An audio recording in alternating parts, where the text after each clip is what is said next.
Morning America. ആളും ആരവവും ഒഴിഞ്ഞു. White ഹൌസിന് പുതിയ നാഥനായി. പുത്തൻ പ്രസിഡന്റിനെ കുറിച്ചുള്ള പ്രതീക്ഷയിലാണ് ലോകം.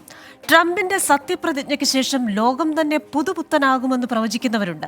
തെരഞ്ഞെടുപ്പാനന്തര പരിണാമങ്ങളിലാണ് സാമ്പത്തിക ലോകവും. വിപണികളിലേറെ മാറ്റങ്ങൾ ദൃശ്യമാകുന്നു. അങ്ങ് അമേരിക്കയിലിരിക്കുന്ന ട്രംപിനോട് ഇങ്ങ് കൊച്ചു കേരളത്തിലിരുന്ന് പെൺമക്കളുടെ വിവാഹം നിശ്ചയിച്ച മാതാപിതാക്കൾ പറയുന്നു, നന്ദി ട്രംപ്, 1000 നന്ദിയെന്ന്. സ്വർണ്ണവില അത്ര കണ്ട് കുറഞ്ഞിരിക്കുന്നു. ഡോളർ തിളങ്ങുന്നു, രൂപ തകരുന്നു. ഇറക്കുമതി തീരുവയിലും കുടിയേറ്റത്തിലും ട്രംപ് പഴയ ട്രംപ് ആയിരിക്കുമോ എന്ന ചോദ്യം മറുവശത്ത്. അതിനിടയിൽ കാര്യക്ഷമതാ വകുപ്പ് എന്ന പുതിയൊരു തന്ത്രം. അറ്റൻഷൻ സീക്കറായ മസ്കും ട്രംപും തമ്മിൽ സംഘർഷം തുടങ്ങിയാൽ പിന്നെ ഡോഷിന്റെ ഗതി എന്താകുമെന്നും അറിയേണ്ടിയിരിക്കുന്നു. എക്സ് ട്രൂത്ത് സോഷ്യൽ ലയനമുണ്ടാകുമോ? ചൈനയോടുള്ള ട്രംപിന്റെ പെരുമാറ്റം വളരെ മോശമാകുമോ?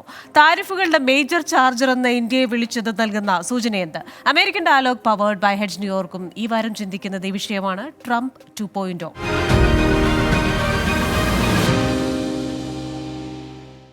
ഇന്നത്തെ എൻ്റെ അതിഥികൾ: സർട്ടിഫൈഡ് ചാർട്ടേഡ് അക്കൗണ്ടന്റും അമേരിക്കൻ പ്രതിരോധ ആസൂത്രണ മേഖലകളിൽ പരിചയസമ്പന്നനുമായ വർഗീസ് തോമസ്,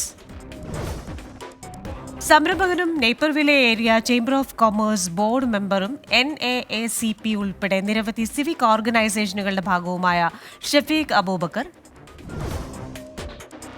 മുൻ ഫിനാൻസ് കോച്ചെയറും ഇന്റർനാഷണൽ ലോയറുമായ പ്രേം വേലായുധൻ, കൊളംബിയ യൂണിവേഴ്സിറ്റി ഗ്രാജുവേറ്റും സ്റ്റേറ്റൻ ഐലൻഡ് യങ് റിപ്പബ്ലിക്കൻസ് ട്രഷററുമായ ഷോൺ എബ്രഹാം എന്നിവരാണ്. എല്ലാ അതിഥികൾക്കും എല്ലാ പ്രേക്ഷകർക്കും American dialogue powered by Hedge ന്യൂയോർക്കിലേക്ക് സ്വാഗതം. അതിഥികളിലേക്ക് ആദ്യം ശ്രീ വർഗീസ് തോമസിലേക്കാണ്.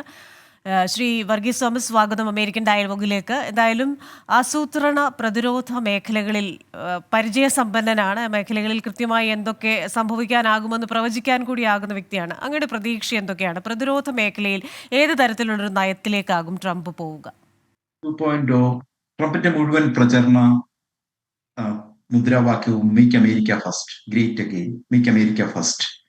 അതിന് ട്രംപ് പറഞ്ഞു വെച്ച ആശയം അത് റീഗെയിൻ ഇറ്റ്സ് എക്കണോമിക് പവർ, അത് regain its innovation power, regain its military power. ഇങ്ങനെ ഇത്തരത്തിലുള്ള ഒരു സ്ട്രാറ്റജിയാണ് ട്രംപ് എടുക്കുന്നതെന്ന് തോന്നുന്നു. അതുപോലെ തന്നെ അമേരിക്കൻ ഇപ്പോൾ ഉള്ള സിസ്റ്റത്തെ ഒന്ന് ഉടച്ചു വാർക്കുന്നതിനും ട്രംപ് താല്പര്യം കാണിക്കുന്നുണ്ട്. നോക്കൂ, ചൈനയുമായിട്ട് ഒക്കെ ഉള്ള പ്രശ്നങ്ങളിൽ അമേരിക്കയ്ക്ക് അതിന്റെ സ്ട്രെങ്ത് റീഗെയിൻ ചെയ്യാതെ അവരുടെ core negotiation skills points regain ചെയ്യാതെ ഷി ജിൻപിങ്ങിനോട് പോലുള്ള ഒരു ഗ്ലോബൽ ലീഡറിനോട് എതിർത്ത് നിൽക്കാൻ പറ്റുകയില്ല. അതിനെ ട്രംപിന്റെ അൺപ്രഡിക്റ്റബിലിറ്റി എന്ന് പറയുന്ന ഫാക്ടർ അതിനെ സപ്പോർട്ട് ചെയ്യുന്നതാണ്. ഇറാനും ഇസ്രായേലുമായിട്ടുണ്ടായിട്ടുള്ള ആ കോൺഫ്ലിക്റ്റില് ഇൻഡയറക്ട്ലി എങ്കിലും ബൈഡൻ ഭരണകൂടം സ്വീകരിച്ചു പോകുന്ന ലിബറൽ കുറെ കൂടെ ലിബറൽ, ട്രംപ് വലിഞ്ഞു മുറുക്കി നിർത്തിയിരുന്ന ഇറാനെ കുറച്ചുകൂടെ ലിബറൽ ഫൈനാൻഷ്യൽ പോളിസികളിലൂടെ ഒരു യുദ്ധത്തിന് പ്രാപ്തരാക്കി മാറ്റുന്ന കുറച്ചൊക്കെ വളർച്ചയിലേക്ക് ഇറാൻ പോകാൻ സാധിച്ചു. അത് ന്യൂക്ലിയർ ഡെവലപ്മെന്റിന്റെ കാര്യത്തിലായാലും സാമ്പത്തിക വളർച്ചയുടെ കാര്യത്തിലായാലും ആയുധങ്ങൾ കൈവശം വെക്കുന്ന കാര്യത്തിലായാലും അതിന് സാധിച്ചു. ആ നയമാണ് ഇൻഡയറക്ട്ലി ഇസ്രായേൽ ഇറാൻ കോൺഫ്ലിക്റ്റിലേക്ക് പതുക്കെ വളർന്നു വന്നു. അതുപോലെ തന്നെ ഉക്രൈൻ റഷ്യ യുദ്ധത്തിന്റെ കാര്യത്തില് ഇപ്പൊ ഏറ്റവും അവസാനം അധികാരത്തിൽ നിന്ന് പുറത്തിറങ്ങി പോകുന്നതിന് തൊട്ട് മുമ്പ് ഉക്രൈന് കുറേയേറെ ആയുധങ്ങൾ അമേരിക്ക കൊടുക്കുന്നുണ്ട്.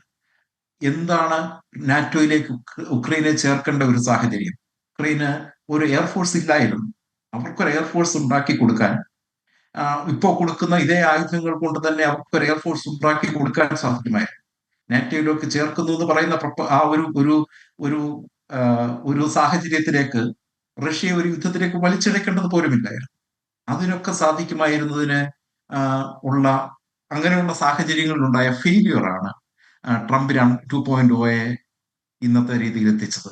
അത് കംപ്ലീറ്റ് ആയിട്ടും എക്സിസ്റ്റിംഗ് സിസ്റ്റത്തെ ഡിസ്റപ്റ്റ് ചെയ്തുകൊണ്ടാണ് ട്രംപ് 2.0 ഇതുവരെയും അവരുടെ ക്യാബിനറ്റ് സെലക്ഷൻസ് ഒക്കെ നടത്തിക്കൊണ്ടുവരുന്നത്. അത് ഹൗസും സെനറ്റും ഒക്കെ അത് അപ്രൂവ് ചെയ്യേണ്ടതായിട്ടുണ്ട്. എന്നാൽ പോലും അയാളുടെ പിക്കുകളെല്ലാം അത് ഇപ്പോൾ എക്സിസ്റ്റിംഗ് സിസ്റ്റത്തെ ഡിസ്റപ്റ്റ് ചെയ്യുന്നതാണ്. അതുകൊണ്ട് തന്നെ നമുക്ക് വരുന്ന കാലത്ത് കുറെ കൂടെ ശക്തമായ 3% GDP-യിൽ നിൽക്കുന്ന അമേരിക്ക എന്ന് പറഞ്ഞ കഴിഞ്ഞ ഒരു 25 വർഷത്തെ കൺസെപ്റ്റിൽ നിന്ന് അത് 4-5% സാമ്പത്തിക വളർച്ചയിലേക്ക് പോകുന്ന അമേരിക്കയെ കുറച്ചുകൂടെ മിലിറ്ററീസ് സ്ട്രോങ് ആയിട്ടുള്ള നോക്കൂ, 2019 US സ്പേസ് ഫോഴ്സ് ആരംഭിച്ചത് ട്രംപാണ്. ഏതാണ്ട് 80 വർഷത്തിന് ശേഷമാണ് അമേരിക്കയ്ക്ക് ഒരു പുതിയ മിലിറ്ററി വിങ് ഉണ്ടായത്. സ്പേസ് ഫോഴ്സ് ആരംഭിച്ചത് ട്രംപാണ്. അപ്പോൾ അത്തരത്തിലുള്ള ഇന്നോവേഷൻ, അത്തരത്തിലുള്ള പുതിയ 6th ജനറേഷൻ ഫൈറ്ററുകൾ, പുതിയ വാർ ടെക്നോളജികൾ, സൈബർ മേഖലയിലൊക്കെ പുതിയ വാർ ടെക്നോളജികളൊക്കെ ഇന്നർ സ്ട്രെങ്ത്, അതായത് അമേരിക്കയുടെ ശക്തിയെ ഉത്തേജിപ്പിക്കുക, കുട്ടിയെടുക്കുക എന്ന് പറയുന്ന പോളിസിയിലേക്കാണ് ട്രംപിന്റെ പോക്ക്. അപ്പോൾ അത് ലോകത്തിനും നല്ലതാണ്, അമേരിക്കയ്ക്കും നല്ലതാണ്. ശക്തമായ അമേരിക്ക ഉണ്ട് എങ്കിൽ മാത്രമേ എതിരാളികൾ അമേരിക്കയെ ഭയപ്പെടുകയുള്ളൂ. ഭയപ്പെടണം എന്നുള്ളതല്ല, ഭയപ്പെടുക. ശക്തരായ ഒരു പ്രസിഡന്റ്, ഒരു സിസ്റ്റം ഉണ്ട്. ആ ശക്തരായ സിസ്റ്റത്തെ ലീഡ് ചെയ്യാൻ ശക്തനായ ഒരു അഡ്മിനിസ്ട്രേഷനുമുണ്ട്. ഇതിന്റെ രണ്ടിന്റെയും കൂടെ കൂടിച്ചേരലായിരിക്കും ട്രംപിന്റെ രണ്ടാമത്തെ ഭരണം. അത് ബ്രൈറ്റ് ഫ്യൂച്ചറാണ് ലോകത്തിൽ മുഴുവനും മുൻപോട്ട് വെക്കുന്നത്. ശരി, താങ്ക് യു. ശ്രീ പ്രേം വേലായുധൻ, ഒരു സൈഡിൽ ഈ മേക്ക് അമേരിക്ക ഫസ്റ്റ് അഗെയിനും മറ്റൊരു സൈഡിൽ നരേന്ദ്രമോദിയുമായുള്ള ഒരു ചങ്ങാത്തം. അപ്പോൾ ഈ ഒരു ഇൻഡോ US റിലേഷൻഷിപ്പിൽ സാമ്പത്തികമായ ഒരു ബന്ധത്തിൽ ഒരു കോൺഫ്ലിക്റ്റിംഗ് ഇൻട്രസ്റ്റ് വരാനുള്ളൊരു സാധ്യതയുണ്ടോ? ഒട്ടുമില്ല. ഒരു കോൺഫ്ലിക്റ്റ് ഓഫ് ഇൻട്രസ്റ്റ് ട്രംപിന് അത് പ്രശ്നമേ ഉദിക്കുന്നില്ല. Because he does not consider any relationships to be permanent. അത് അദ്ദേഹത്തിന്റെ പ്രീവിയസ് ക്യാബിനറ്റ് എടുത്ത് തന്നെ നോക്കുകയാണെങ്കിൽ നമുക്കത് മനസ്സിലാക്കാൻ പറ്റുന്ന കാര്യമാണ്.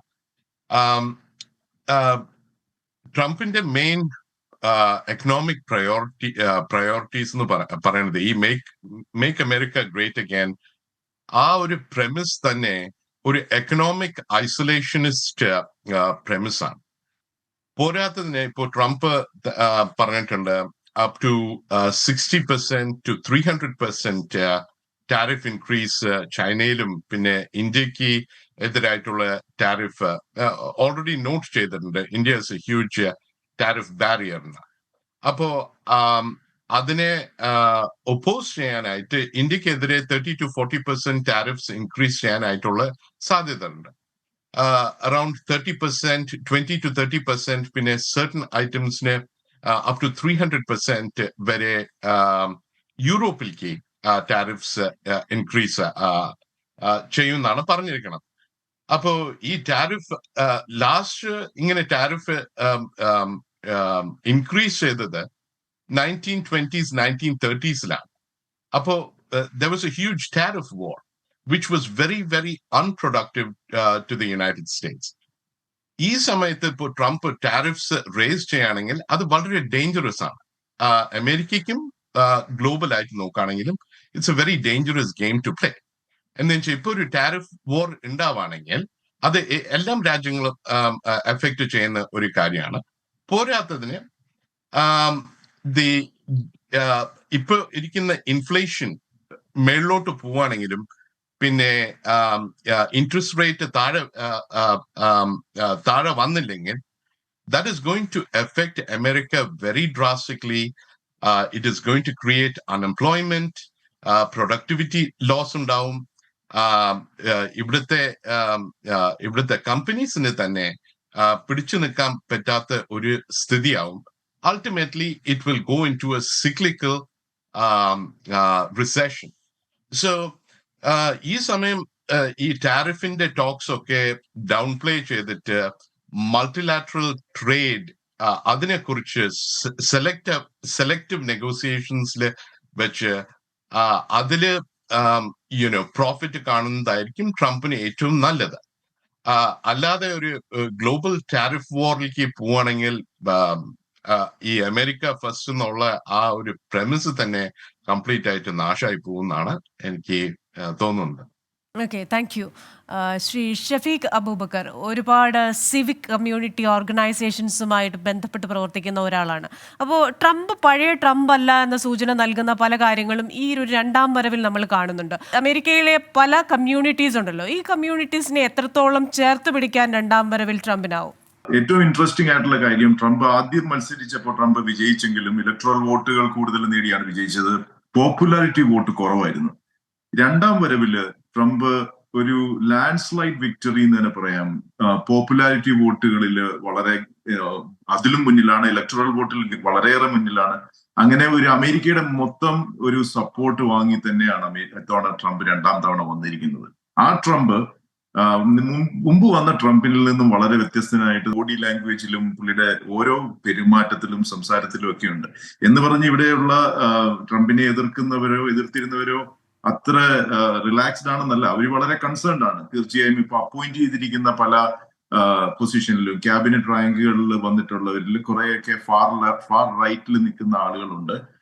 അതിൽ കുറച്ചൊക്കെ കൺസേൺ ഉള്ള ആളുകളുണ്ട്. എങ്കിൽ പോലും പൊതുവെ ക്യാമ്പയിനിൽ പോലും ട്രംപ് എല്ലാവരെയും ചേർത്ത് പിടിക്കുന്ന ഒരു സമീപനമാണ് കണ്ടത്. എല്ലാ ആൾക്കാരെയും ചേർത്ത് പിടിക്കുന്ന ഒരു രീതി. അതേ സമയത്ത് ചില കാമെന്റുകള് ട്രംപിൽ നിന്ന് വരുമ്പോഴത്തേക്ക് ജനം പ്രതീക്ഷിക്കുന്നതും അത് അത്രയ്ക്ക് ട്രംപ് ചിലപ്പോൾ പറഞ്ഞത് അതേ അർത്ഥത്തിൽ ആയിരിക്കില്ല പറഞ്ഞത് എന്നുള്ള ഒരു ബെനിഫിറ്റ് ഓഫ് ഡൗട്ട് പലപ്പോഴും ട്രംപിന് കിട്ടാറുണ്ട്. അത് ചിലപ്പം വേറെയുള്ള ഈ കരിയർ പൊളിറ്റീഷ്യൻസിന് കിട്ടാത്ത ഒരു അഡ്വാൻറ്റേജ് ആണത്. അത് ട്രംപിന് മാത്രം എനിക്ക് തോന്നുന്നു അമേരിക്കയിൽ അവകാശപ്പെടാൻ പറ്റുന്ന ഒരു അഡ്വാൻറ്റേജ് ആണത്. പക്ഷേ നേരത്തെ ഇവിടെ പലരും പ്രേമും വർഗീസും പറഞ്ഞതുപോലെ അമേരിക്ക ഫസ്റ്റ് എന്നുള്ള ഒരു കാഴ്ചപ്പാടിലാണ് അതിവിടെയുള്ള ഏത് അമേരിക്കക്കാരനും, അതിപ്പോ ഏത് എത്നിസിറ്റി ആണെങ്കിലും ഏത് റിലീജിയൻ ആണെങ്കിലും ഈ രാജ്യത്ത് നമ്മൾ വന്ന് ജീവിക്കുമ്പോഴത്തേക്ക് ഇപ്പൊ ഏത് രാജ്യത്തിനോടും നമുക്കുള്ളത് പോലെ തന്നെ ഈ രാജ്യം മുന്നിൽ നിൽക്കുക എന്നുള്ള ഒരു താല്പര്യം നമുക്ക് എല്ലാവർക്കും ഉണ്ട്. അതിന്റെ കൂടെ ചോദിക്കേണ്ട വേറൊരു ചോദ്യം, ഇന്നിപ്പോ അമേരിക്ക അല്ല വേൾഡ് പവർ എങ്കിൽ അതിന് പകരം നിൽക്കാൻ പറ്റുന്ന ഏതൊരു രാജ്യമാണ് ഉള്ളത് എന്നൊരു ക്വസ്റ്റ്യനും ഉണ്ട്.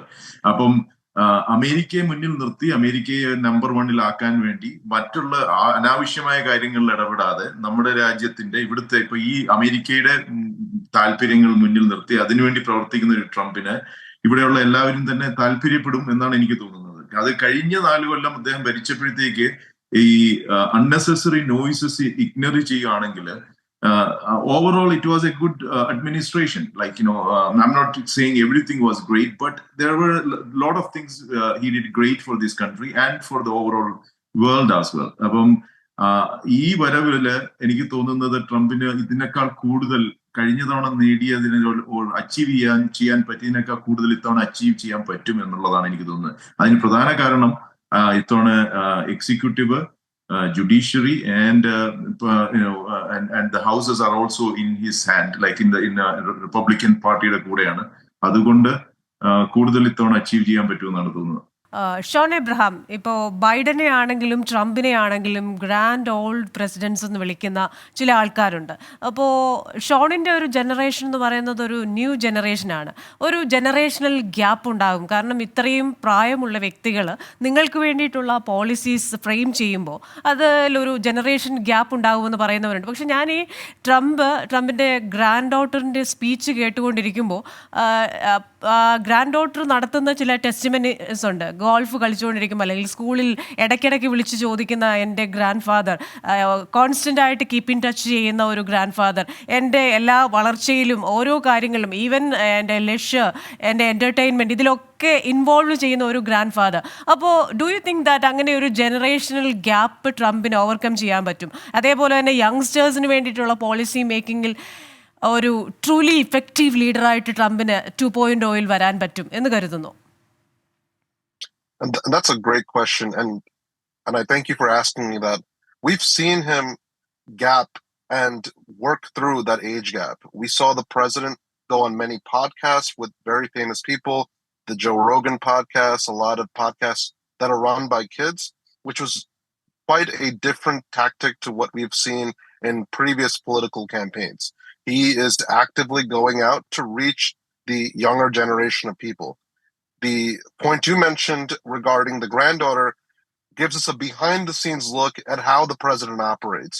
And I got a chance to watch the behind-the-scenes documentary, also one by Art of the Surge, a very great documentary out on Twitter that shows you what really goes on behind the scenes. And I also want to add, just this morning we heard that the president appointed a female press secretary that's actually one of the youngest press secretaries in American history to serve in this important role.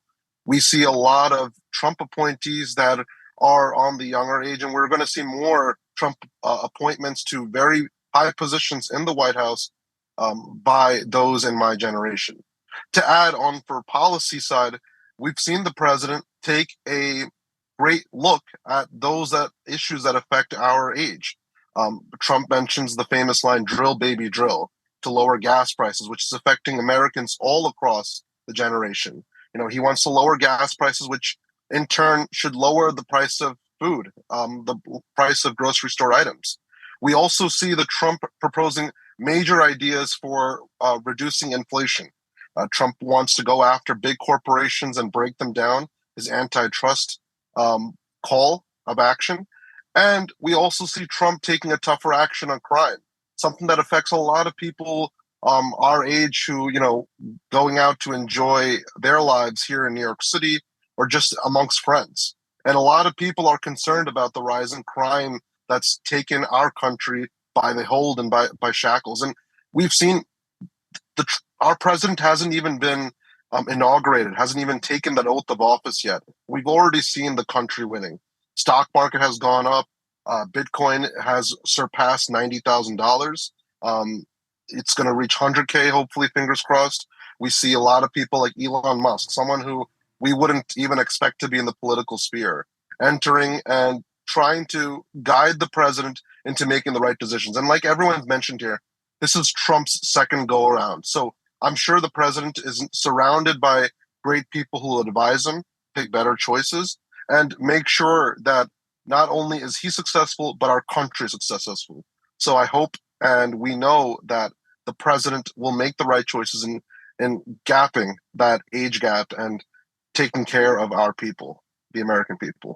Hopefully Shri Varghese Thomas, again നമ്മൾ ഈ പറയുന്നത് പോലെ ജോ ബൈഡന്റെ കാലത്ത്, എനിക്കറിയില്ല അത് എന്തുകൊണ്ടാണെന്ന്, America പൊതുവെ ഒരു പവർഫുൾ നേഷൻ എന്ന് പറയുന്ന ആ ഒരു മെസ്സേജ് ആയിരുന്നു ലോകത്തിന് നൽകിയിരുന്നതെങ്കിൽ ബൈഡന്റെ കാലത്ത് എങ്ങനെയോ അമേരിക്കയുടെ ആ ഒരു പവർ ലോകരാഷ്ട്രങ്ങളോട് ആജ്ഞാപിച്ചുകൊണ്ടിരുന്ന അമേരിക്ക, അല്ലെങ്കിൽ അമേരിക്കയുടെ വാക്കുകൾക്ക് വേണ്ടി കാതോർത്തിരുന്ന ലോകരാഷ്ട്രങ്ങൾ, ആ ഒരു സെനേറിയോ ഒന്ന് മാറിയതായിട്ട് പലപ്പോഴും എനിക്ക് തോന്നിയിട്ടുണ്ട്. പ്രത്യേകിച്ച് അഫ്ഗാനിസ്ഥാനിൽ നിന്ന് മിലിറ്ററി പിൻവലിക്കുന്നു, യുക്രൈൻ യുദ്ധത്തിൽ ക്രിയാത്മകമായ ഒരു ഇടപെടൽ ഉണ്ടാകുന്നില്ല, ഗസയുടെ കാര്യത്തിൽ കൃത്യമായ ഒരു ഇടപെടൽ അമേരിക്കയുടെ ഭാഗത്തു നിന്നുണ്ടാകുന്നില്ല, UN-ലടക്കം കൃത്യമായ നയങ്ങൾ പ്രസ്താവിക്കാൻ അമേരിക്കയ്ക്ക് ആകുന്നില്ല. അപ്പോൾ ഇത്തരത്തിലുള്ള വിമർശനങ്ങളെല്ലാം ഉണ്ട്. അപ്പോൾ ഇതെല്ലാം മാറ്റി നിർത്തി വീണ്ടും അമേരിക്കയെ ഒരു പവർഫുൾ നേഷൻ ആക്കുന്നതിലേക്ക് ട്രംപ് പോകും എന്ന് കരുതുന്നുണ്ടോ? ഒപ്പം തന്നെ അമേരിക്കയുടെ ഒരു സൈനിക വിന്യാസം ഉണ്ടായിരുന്നല്ലോ ലോകത്തിന്റെ പല ഭാഗങ്ങളിൽ, അഫ്ഗാനിസ്ഥാനിലടക്കം. ഈ വിഷയങ്ങളിലൊക്കെ എന്തായിരിക്കും ട്രംപിന്റെ ഒരു നടപടികൾ? ഒരു രാജ്യത്തിന്റെ ഭരണാധികാരിക്ക് ആ രാജ്യത്തിന്റെ ശക്തി തിരിച്ചറിഞ്ഞ് അതിനോട് പ്രതികരിക്കുക, ആ ശക്തിയെ പ്രകടിപ്പിക്കാൻ സാധ്യമായിട്ടുള്ള ഒരു മാനസികാവസ്ഥ കൂടി ഉണ്ടാകും. അത് അമേരിക്കയുടെ ഏറ്റവും വീക്കായിട്ടുള്ള നിലയിലായിരുന്നു ജോ ബൈഡൻ ഭരണകൂടം ആ ശക്തിയെ പ്രകടിപ്പിച്ചുകൊണ്ടിരുന്നത്. അത് അഫ്ഗാനിസ്ഥാനിൽ നിന്ന് അമേരിക്ക സൈന്യത്തെ പിൻവലിക്കുമ്പോൾ ഒരുതരം പേടിച്ചോടുന്ന ഒരുതരം അറ്റ്മോസ്ഫിയർ ആണ് ഉണ്ടാക്കിയത്. അതിനുശേഷം ചൈന അമേരിക്കയെ സ്പൈ ചെയ്യാൻ വേണ്ടിയിട്ട് ബലൂൺ അയച്ചപ്പോൾ ആ ബലൂണിന് ഒരാഴ്ചയോളം എസ്കോർട്ട് പോയി അതിനെ അനുഗമിച്ച് നടന്നിട്ട് അത് പൊട്ടിച്ചു കളയുന്ന ഒരു സാഹചര്യം ഉണ്ടായി. അപ്പൊ ഇതൊക്കെ അമേരിക്കയുടെ ശക്തി ഉള്ള ശക്തി തിരിച്ചറിയാതെ ഉള്ള പ്രതികരണങ്ങളായിരുന്നു. നോക്കൂ, ആരാണ് അമേരിക്ക? ലോകത്തെ ഏറ്റവും വലിയ സൈനിക ശക്തിയാണ്. ഗ്ലോബൽ GDP-യുടെ ഏതാണ്ട് 28% ഇപ്പോഴും കൈകാര്യം ചെയ്തുകൊണ്ടിരിക്കുന്നത് അമേരിക്കയാണ്. 1:1 അമേരിക്കയാണ്.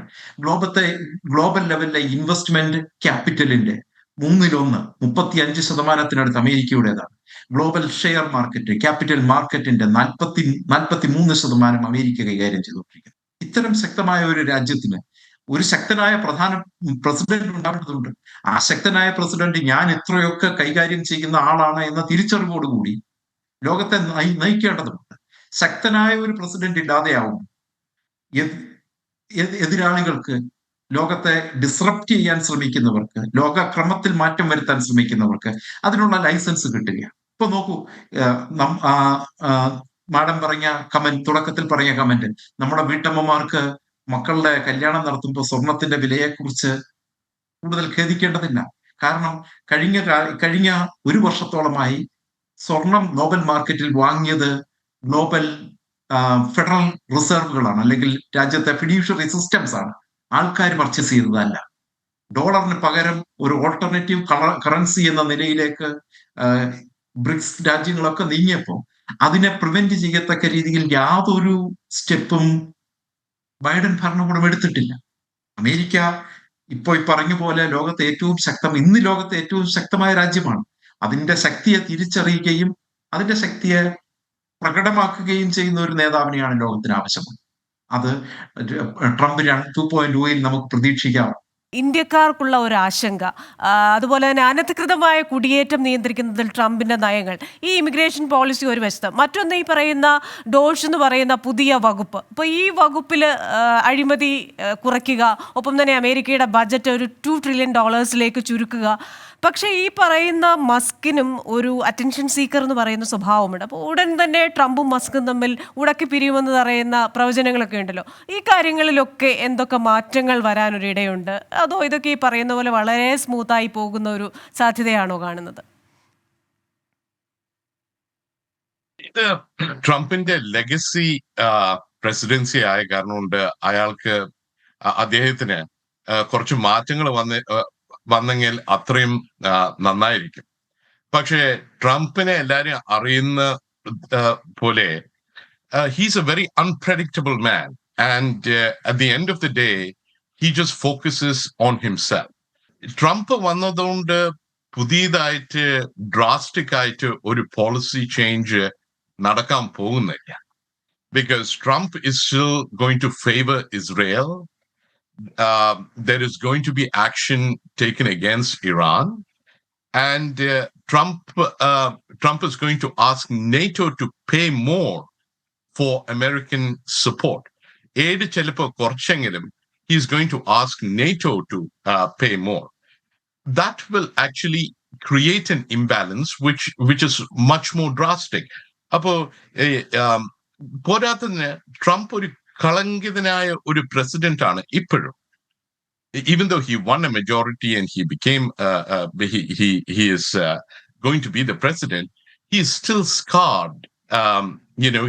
There hasn't been a felon in the White House. Appo adinte oru drag, reputational drag amongst everyone still exists. He is a person who actually incited insurrection against the American government. Appo ഇതൊക്കെയാണ് ആ background. അതൊക്കെ പാടെ മറന്നിട്ട് Trump വലിയ ശക്തനായിട്ട് എല്ലാ കാര്യങ്ങളൊക്കെ ചെയ്യാൻ പോണത് എന്ന് പറയുന്നത് നമ്മൾ റിയലിസ്റ്റിക് ആയിട്ട് അത് നോക്കണം. കമ്മിങ് ടു ഈ ഇമിഗ്രേഷൻ, നമ്മുടെ ഷോൺ പറഞ്ഞിരുന്നു അയാള് അത്രയും സ്വീറ്റ് ആയിട്ട് അയാളുടെ ഗ്രാൻഡ് ഡോട്ടറുടെ അടുത്തൊക്കെ സംസാരിക്കാൻ പോണെന്നൊക്കെ. അതൊക്കെ it's very good for his family. But his immigration policy, which is dictated by the Heritage Foundation primarily, actually is going to, അദ്ദേഹം പറയുന്നതിൽ about 13 million families are going to be displaced from America. First of all, 13 million ആൾക്കാര് displace ചെയ്ത് ഡീപോർട്ട് ചെയ്യാൻ പറ്റുമോ എന്ന് ഉള്ള ഒരു ചോദ്യം, എക്കണോമിക്കലി ഫീസിബിൾ ആണോ എന്ന് ഉള്ള ചോദ്യം അത് അവിടെ ഇരിക്കട്ടെ. ഇദ്ദേഹം എന്താ പറയണ, ഇപ്പോ ഈ DHSലും ഐസിലും ഈ 2 ഡിപ്പാർട്ട്മെന്റ്സിലും കൂടുതൽ ആൾക്കാരെ ഇറക്കാം. ഓരോ സ്ഥലങ്ങളിലും പോയിട്ട് ഇല്ലീഗലായിട്ടുള്ള ആൾക്കാരും അവരുടെ ഫാമിലീസും അവരെയൊക്കെ എടുക്കുക, ഡിറ്റൻഷൻ സെന്റേഴ്സിൽ കൊണ്ടുപോയി വെക്കുക, പിന്നെ ഡീപോർട്ട് ചെയ്യാം. അപ്പോ അമേരിക്ക എന്ന് പറയുന്നത് Ronald Reagan, another Republican president, അദ്ദേഹം പറഞ്ഞത് America is that house on a hill where everyone actually comes. ഈ റിപ്പബ്ലിക്കൻ പ്രസിഡന്റ്സ് ഇതിനു മുമ്പേ ഉള്ള എല്ലാവരും they have welcomed and they have provided a pathway for people to actually come and restructure and be in America. അപ്പൊ ഈ immigration policy എല്ലാവരും ഡീപോർട്ട് ചെയ്യും ഒക്കെ പറയണത്, that is going to affect the service industry drastically. ഇപ്പോ normal ആയിട്ടുള്ള ഈ Americans They are not going to work in construction. They are not going to work in farming, hotel service industry. അതൊക്കെ illegal immigrants ജോലി ചെയ്യുന്ന സ്ഥലമാണ്. Seasonal workers ജോലി ചെയ്യുന്ന സ്ഥലമാണ്. അപ്പോ അവരൊക്കെ ഇവിടെ വന്ന് ജോലി ചെയ്യുന്ന ആൾക്കാർ, ഇവിടെ വന്ന് നിൽക്കുന്ന ആൾക്കാർക്ക് അവർക്കൊരു പാത്വേ കൊടുക്കേണ്ടതാണ് ശരിയായ ഒരു അമേരിക്കൻ പോളിസി. അല്ലാതെ ട്രംപിന്റെ ഈ റെട്രിബ്യൂട്ടറി deportation policy is absolutely un-American. അപ്പോ ഇതിന്റെ ഈ 13 million ആൾക്കാരെ ഡീപ്പോർട്ട് ചെയ്യാനായിട്ട് അറ്റ്ലീസ്റ്റ് $70 billion അപ്രോപ്രിയേറ്റ് ചെയ്ത് അലോക്കേറ്റ് ചെയ്യണം. അത് നടക്കാൻ പോകുന്നില്ല. ഐ മീൻ അവര് അലോക്കേറ്റ് ചെയ്യണമെങ്കിൽ ഇപ്പോഴത്തെ debt ceiling what we have is going to again be increased by another $1 trillion, which in turn is going to affect everyone's pocket at the end of the day. അപ്പൊ അതൊക്കെ മനസ്സിലാക്കിയിട്ട് വേണം ഇദ്ദേഹത്തിന്റെ immigration policies നോക്കാനായിട്ട്. പിന്നെ മറ്റൊരു വളരെ സേലിയന്റ് ആയിട്ടുള്ള ഒരു ഫീച്ചർ, അമേരിക്കൻസ് ഇവിടെ ഒരു കുട്ടി ജനിക്കുകയാണെങ്കിൽ ആ കുട്ടി അമേരിക്കനാണ്. That is in the Constitution. What Trump is basically saying is, illegal ആയിട്ട് വരുന്ന ആൾക്കാരോ ഇല്ലെങ്കിൽ ഇവിടെ ഇന്ത്യയിൽ നിന്ന് മറ്റു രാജ്യങ്ങളിൽ നിന്ന് ജോലി ചെയ്യാൻ വരുന്ന ആൾക്കാർ, അവർക്കൊരു കുട്ടി ഇവിടെ ജനിക്കുകയാണെങ്കിൽ ആ കുട്ടിക്ക് അമേരിക്കൻ സിറ്റിസൺ ആവാൻ പറ്റില്ല. എല്ലാം ലീഗല്, കുട്ടിയുടെ പേരൻസ് എല്ലാവരും ലീഗൽ ആയി കഴിഞ്ഞിട്ട് ഒരു പാത്വേ ഉണ്ടാക്കി തരാന്ന് പറയുന്നത് how ridiculous and how stupid and how un-American that is. അതൊരു കോൺസ്റ്റിറ്റ്യൂഷണൽ ക്രൈസിസ് ആയി മാറും. ഇവിടെ ജനിക്കുന്ന ആൾക്കാർ അമേരിക്കൻ അല്ല എന്ന് പറയുന്നത് goes directly against the principles of the US Constitution. അപ്പോ ഇദ്ദേഹത്തിന്റെ ഈ പറയുന്ന ഈ ആന്റൈ ഒരു റേസിസ്റ്റ് ആയിട്ട് ഉള്ള ഒരു immigration policy is not going to benefit anybody at the end of the day. It has to be again looked at very rationally. ഇവിടെ ഇല്ലീഗൽ ആയിട്ട് വന്ന ആൾക്കാര് ക്രൈംസ് കമ്മിറ്റ് ചെയ്തിട്ടുണ്ടെങ്കിൽ അവരെ പുറത്താക്കുന്നത് that is another thing. പക്ഷെ ബാക്കിയുള്ള ആൾക്കാര് still look at America, Statue of Liberty കാണുമ്പോൾ തന്നെ അതിൽ ഒരു സ്റ്റേറ്റ്മെന്റ് ഉണ്ട്, give me your poor, give me your dispossessed. അങ്ങനെ വെൽക്കം ചെയ്യുന്ന ഒരു രാജ്യമാണ് അമേരിക്ക. അല്ലാതെ ഈ UK ചെയ്ത പോലെ ബ്രെക്സിറ്റിൽ നിന്ന് പുറത്ത് വന്നിട്ട് നോ ഇമിഗ്രേഷൻ, ആന്റി ഇമിഗ്രേഷൻ പറയുന്ന ആ ഒരു nationalism, that is not going to work. അതെ, സമയപരിമിതി ഉള്ളതുകൊണ്ട് ഞാൻ ഇടപെടുകയാണ്. നമ്മൾ ഈ എലിസ് ഐലൻഡിൽ നിൽക്കുമ്പോൾ അവിടെ കാണുന്ന ആ മ്യൂസിയം തന്നെ നമുക്ക് പറഞ്ഞു തരുന്നുണ്ട് എത്രത്തോളം മൈഗ്രന്റ് ഫ്രണ്ട്ലി ആയിട്ടുള്ളൊരു രാജ്യമാണ് അമേരിക്ക എന്നത്. അത് എന്തായാലും മാറാതിരിക്കട്ടെ, അത്തരത്തിലുള്ള നയങ്ങളിലേക്ക് പോകാതിരിക്കട്ടെ എന്ന് നമുക്ക് പ്രതീക്ഷിക്കാം. ശ്രീ ഷഫീഖ് അബൂബക്കർ, സിൽവസ്റ്റർ സ്റ്റാലൻ ഈ പറയുന്ന ട്രംപിനെ ഉപമിച്ചിരിക്കുന്നത് ജോർജ് വാഷിങ്ടണോടാണ്. കൺഗ്രാറ്റ്സ് ജോർജ് വാഷിങ്ടൺ സെക്കൻഡ് എന്നാണ് പറഞ്ഞിരിക്കുന്നത്. അപ്പോൾ ഈ മിഡിൽ ഈസ്റ്റ് കുറേ നാളായിട്ട് അശാന്തമാണല്ലോ. മിഡിൽ ഈസ്റ്റുമായി ബന്ധപ്പെട്ട് എന്തൊക്കെ മാറ്റങ്ങളുണ്ട് ആവാൻ സാധ്യതയുണ്ട്? മിഡിൽ ഈസ്റ്റുമായിട്ട് ബന്ധപ്പെട്ട അമേരിക്കയുടെ ഒരു പൊതുവായ താല്പര്യം എന്ന് പറയുന്നത് ഇസ്രായേലുമായിട്ട് ചേർന്ന് നിൽക്കുക എന്നുള്ളതാണ്. അത് അമേരിക്കയുടെ ഡീപ്ലി റൂട്ടഡ് ആയിട്ടുള്ള ഇൻട്രസ്റ്റ് ആണ്. അത് പല കാരണങ്ങൾ കൊണ്ടും. അപ്പം അതിലൊരു വലിയ മാറ്റം ഞാൻ പ്രതീക്ഷിക്കുന്നില്ല. പക്ഷേ എന്നാൽ പോലും കഴിഞ്ഞ ഒരു കൊല്ലം പ്രത്യേകിച്ചും ഇസ്രായേൽ പലസ്തീൻ വാർ തുടങ്ങിയതിനു ശേഷം ഈ ബൈഡൻ അഡ്മിനിസ്ട്രേഷന്റെ ഭാഗത്ത് നിന്നും വളരെ നിരുത്തരവാദപരമായിട്ടുള്ള ഒരു സമീപനമാണ് ഉണ്ടായിരുന്നത്. അതിൽ നിന്ന് വ്യത്യസ്തമായിട്ട് I think Trump will take some bold steps to bring a close to this ongoing conflict, അല്ലെങ്കിൽ at least the war എന്നാണ് എനിക്ക് തോന്നുന്നത്. ഇപ്പം നമ്മൾ അദ്ദേഹത്തിന്റെ കഴിഞ്ഞ തവണത്തെ ഭരണം നോക്കുകയാണെങ്കിൽ ഡയറക്റ്റ് ആയിട്ടുള്ള നെഗോഷിയേഷൻസ് ആണ് ട്രംപ് താല്പര്യപ്പെടുന്നത്. Trump is A business man end of the day. He likes to do negotiations and making deals. That is what he's good at. അത് വെച്ചിട്ട് അദ്ദേഹം I read yesterday that Elon മസ്കിന് ഇറാനുമായിട്ട് സംസാരിക്കാനായിട്ട് നിയോഗിച്ചിട്ടുണ്ടെന്ന്. I am not surprise. അത് ശരിയാണോ ഇല്ലോ എന്ന് അറിഞ്ഞിട്ട്, അത് ശരിയാണെങ്കിലും I am not surprise if that is true, because that is what Trump is. Like ട്രംപിനെ സംബന്ധിച്ചിടത്തോളം കാര്യങ്ങൾ മുന്നോട്ട് നീക്കുക. I agree with Prem. Like അദ്ദേഹത്തിന് പ്രത്യേകിച്ച് ഒരു സ്ഥിരമായ സ്ഥായിയായ ഒരു താല്പര്യം ആരോടെങ്കിലും ഒക്കെ ഉണ്ടോ എന്ന് എനിക്കറിയില്ല. മാത്രമല്ല, വാക്കുകൾ മാറ്റാനായിട്ട് വേറൊരു തീരുമാനം എടുക്കാനൊന്നും ഒത്തിരി കൂടുതൽ സമയം എടുക്കാനും സാധ്യതയില്ല. ബിക്കോസ് ലാസ്റ്റ് സംസാരിക്കുന്ന ആൾക്ക് അദ്ദേഹത്തെ എപ്പോഴും ഇൻഫ്ലുവൻസ് ചെയ്യാൻ പറ്റുമെന്നാണ് എവിടെയോ ഞാൻ കേട്ടത്. Because he can be easily influence in the sense like ഒരു സ്ഥിരമായിട്ടൊരു സ്റ്റാൻഡേർഡ് നിൽക്കണമെന്ന് നിർബന്ധം പിടിക്കുന്ന ഒരു വ്യക്തി അല്ല ട്രംപ് എന്നാണ് നമുക്ക് പുള്ളിയുടെ പെരുമാറ്റങ്ങളിൽ നിന്ന് മനസ്സിലാവുന്നത്. മിഡിൽ ഈസ്റ്റിനെ സംബന്ധിച്ചിടത്തോളം ഒരു കാര്യം മനസ്സിലാക്കേണ്ടത്, എബ്രഹാം അക്കോർഡ് പോലെയുള്ള വളരെ ബോൾഡ് ആയിട്ടുള്ള ഇന്നോവേറ്റീവ് ആയിട്ടുള്ള, whether it is the right thing or not for the people over there, I don't know, but I am just saying from a peace standpoint, to make peace between few countries, he took a bold step, right? UAE, Bahrain, Saudi Arabia, Israel, അവരെ Abraham Accord എന്ന് പറയുന്ന ഒരു അക്കോർഡിന്റെ ഉള്ളിൽ കൊണ്ടുവന്ന് അവിടെ ഒരു piece ഉണ്ടാക്കാൻ ഒരു ശ്രമം നടത്തി. അപ്പൊ അതിന്റെ ഒരു തുടർച്ച അദ്ദേഹത്തിന് സൗദി അറേബ്യയിൽ വളരെയേറെ ഇൻഫ്ലുവൻസ് ഉണ്ട്, UAE വളരെയേറെ ഇൻഫ്ലുവൻസ് ഉണ്ട്, മറ്റു പല ഗൾഫ് കൺട്രീസിലും ഉണ്ട്, ഇസ്രായേലിലും തീർച്ചയായും ഉണ്ട്, നെതന്യാഹുവായിട്ട് വളരെ ക്ലോസ് ആണ്. അപ്പൊ ഇതൊക്കെ വെച്ചിട്ട് I believe he will be able to ഒരു ഡീൽ ഉണ്ടാക്കാൻ പറ്റുമെന്നാണ് തോന്നുന്നത്. ശരി, താങ്ക് യു ഷോൺ. അതേപോലെ തന്നെ നമ്മൾ US ക്യാമ്പസസ് നോക്കുകയാണെങ്കിൽ, ജോ ബൈഡന്റെ കാലത്ത് ക്യാമ്പസുകളിൽ വലിയ പ്രൊട്ടസ്റ്റുകൾ നമ്മൾ കണ്ടു. നിരവധി വിദ്യാർത്ഥികൾ പുറത്തിറങ്ങി, ഈ പറയുന്ന പ്രോ പലസ്റ്റൈൻ പ്രൊട്ടസ്റ്റ് ആണെങ്കിലുമൊക്കെ. അപ്പോൾ ക്യാമ്പസുകൾ വീണ്ടും ഒരു പ്രൊട്ടസ്റ്റ് പ്ലേസസ് ആയി മാറുന്ന ഒരു കാഴ്ച നമ്മൾ പലപ്പോഴും കണ്ടു. അപ്പാർട്ട് ഫ്രം ദാറ്റ്, നമ്മുടെ സ്കൂൾ ക്യാമ്പസ് തൊട്ട് നോക്കുകയാണെങ്കിൽ ഈ LGBTQ അടക്കമുള്ള വിഷയങ്ങളിൽ ഒരു ലിബറൽ നയങ്ങളായിരുന്നു. അപ്പോൾ ഈ വിഷയങ്ങളിലൊക്കെ ട്രംപിൻ്റെ ഒരു സമീപനം എങ്ങനെയായിരിക്കും? മാത്രവുമല്ല, US ക്യാമ്പസസ് എന്ന് പറയുന്നത് സ്റ്റുഡൻസിനുള്ള ഒരു ബെറ്റർ പ്ലേസ് ആയി മാറുമോ?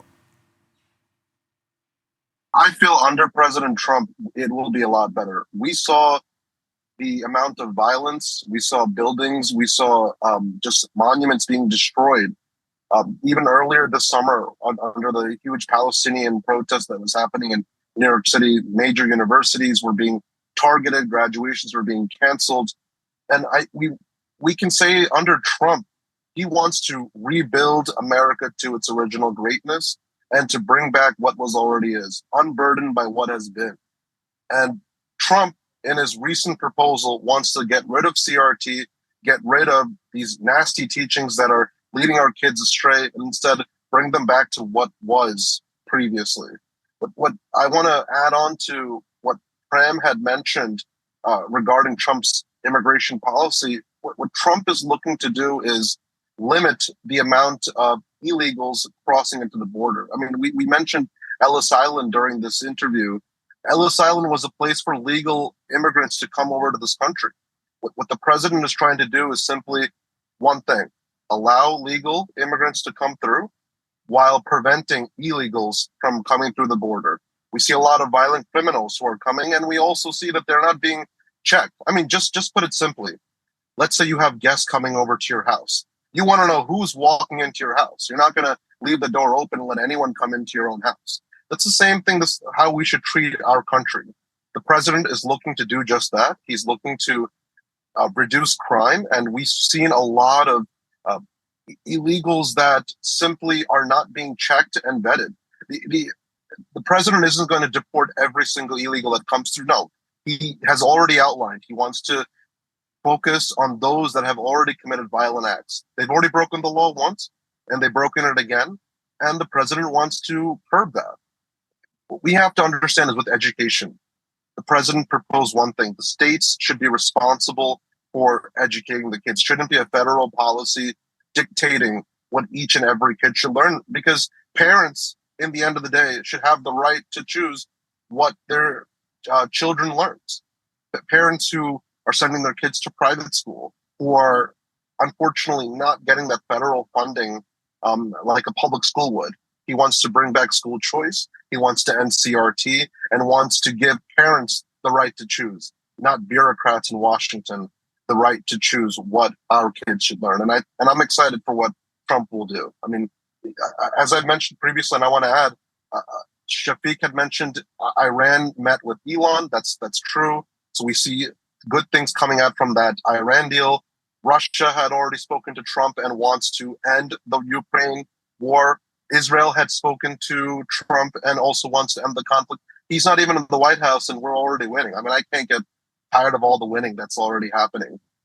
So I'm looking forward to Trump 2.0. I think we're going to see some really great changes come to, and I know that the president, with his knowledge and his advisors, will put some good choices and good policies through. I can see that. I mean, it's already happening. Thank you very much, Sri Varghese Thomas, Sri Prem Velayuthan, Sri Sean Abraham and Sri Shafiq Abubakar. നമ്മൾ എത്രയൊക്കെ വലിയ വലിയ കാര്യങ്ങൾ പറഞ്ഞാലും ഇങ്ങ് നാളികേരത്തിൻ്റെ നാട്ടിലുള്ള പല വീടുകളിലും ഒരു ആശങ്കയാണ്.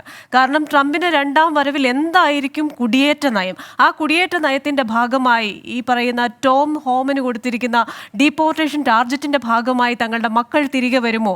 അമേരിക്കയിലേക്ക് പോകാൻ കൊതിച്ചിരിക്കുന്നവർക്ക് ആ സാധ്യത ഇല്ലാതാകുമോ? ഇതൊക്കെയായിരിക്കും നമ്മുടെ ആശങ്കയ്ക്ക് ഏറ്റവും വലിയ കാരണങ്ങൾ. നോക്കിക്കാണാം ട്രംപ് അധികാരമേറ്റതിന് ശേഷം എന്തൊക്കെ മാറ്റങ്ങളാകും ഈ പോളിസീസിലൊക്കെ ഉണ്ടാവുക. American dialogue powered by heads New York അടുത്ത വാരം മറ്റൊരു വിഷയവുമായി എത്തും. Till then